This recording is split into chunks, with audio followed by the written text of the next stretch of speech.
ஜெபம் செய்வோம். பரமண்டலங்களில் இருக்கிற எங்கள் பிதாவே, உம்முடைய நாமம் மகிமைப்படுவதாக. கர்த்தாவே, எழுந்தருளும் சுவாமி. எழும்பி வாரும், எங்களுக்காக எழும்பி வாரும். எங்களுக்கு விரோதமாய் எழும்புகிற எங்கள் சத்துருக்களை வென்று எங்களுக்கு வெற்றியை தர இறங்கி வாரும் சுவாமி. எங்களை காப்பாற்றி அருள வந்தருளும் அப்பா. நாங்கள் படுகிற வேதனைகளை பாரும் ஆண்டவரே.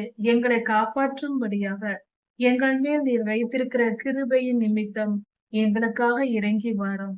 எங்கள் சத்துருக்களை நீர் வென்று எங்களுக்கு நல்ல வாழ்வை தாரும், சமாதானம் தாரும், சந்தோஷம் தாரும். கர்த்தாவே, நீதியின் சூரியனே, எங்களுக்காக இறங்கி வாரும். ஆறுதல் தாரும் கர்த்தாவே. ராஜாதி ராஜா இயேசுவாவின் நாமத்தினால் பிதாவே, ஆமென். மாரநாதா.